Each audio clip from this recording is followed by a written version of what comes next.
Om Shanti to all the divine angels. कैसे हैं आप सब लोग? होप सो कि सब बहुत अच्छे हैं। अव्यक्त मुरली सीरीज़ में 71 की मुरलीज़ को हम स्टडी कर रहे हैं। आज 26 अक्टूबर की मुरली है जिसका टाइटल है कर्म का आधार वृत्ति।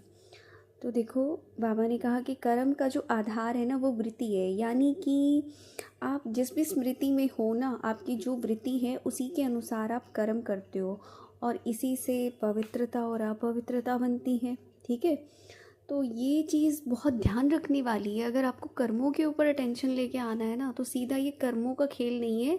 आप सीधा पहुंच जाओ अपनी सोच के ऊपर, अपनी वृत्ति के ऊपर, जो कि लगातार सोच सोच कर आपने बना ली है।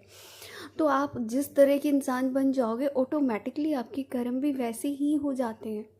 इसमें ये कंट्रोल करने की बात नहीं है कि आप कर्म कि मैं अच्छा करूँगा, बुरा नहीं करूँगा। नहीं, उसके देखो जो जैसा होता है वो उसका मूल गुण है। मतलब समझो, जैसे मान लो आम का पेड़ है तो वो आपको आम ही देगा, आपको वो अनार, केला, सेब नहीं देगा। तो सेब का पेड़ है तो आपको सेब ही मिलेगा। तो इससे क्या पता चलता है, आप जो है ऑटोमेटिकली कर्म वैसे हो जाएंगे आपके। तो आपको कर्मों के ऊपर अटेंशन नहीं देना है, आपको अटेंशन देना है अपनी वृत्ति के ऊपर।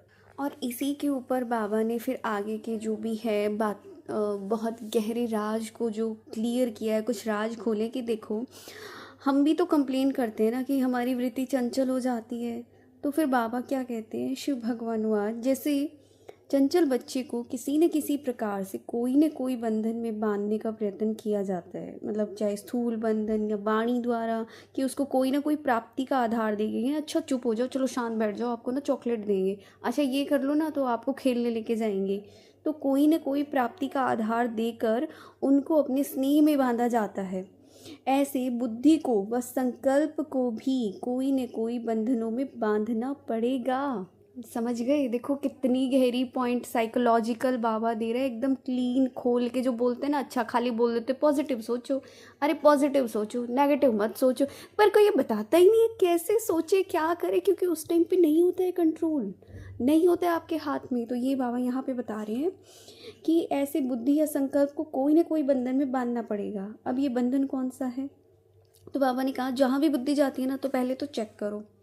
चेक करने के बाद जहाँ संकल्प या वृत्ति जाती है, उसी लौकिक या देहधारी वस्तु को परिवर्तन करते हुए अलौकिक अविनाशी वस्तु को स्मृति में लाओ।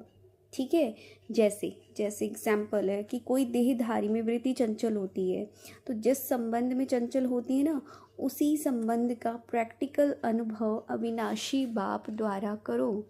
तो वहाँ से तुम्हारी बुद्धि जानी बंद हो जाएगी। कि मान लो तुम्हें बच्चे का सुख नहीं है, तुम्हारा बच्चा तुम्हारा कहना नहीं मानता या उसके अंदर बुद्धि जाती है, तो सेम वही रिश्ता तुम बाबा से जोड़कर उससे सुख लो, उसको अपना उत्तराधिकारी बनाओ।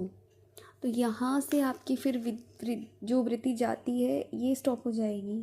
ठीक है, तो बाप से प्राप्त करो, और जब प्राप्ति की पूर्ति हो जाएगी फिर चंचलता की निवृत्ति हो जाएगी। फिर तुम्हारी बुद्धि जाती क्यों है? क्योंकि तुम्हें लगता है वहाँ से कुछ प्राप्ति है, कुछ मिलेगा, और वो चीज़ जब तुम्हें मिल जाएगी बाप से, तो तुम्हारी बुद्धि भी नहीं जाएगी। तो जी ये थी आज की मुरली। आज सिर्फ इतना ही है।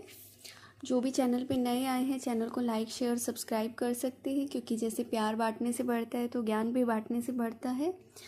मिलते हैं हम नेक्स्ट मुरली में, तब तक के लिए ओम शांति। Thank you, thank you, thank you so much.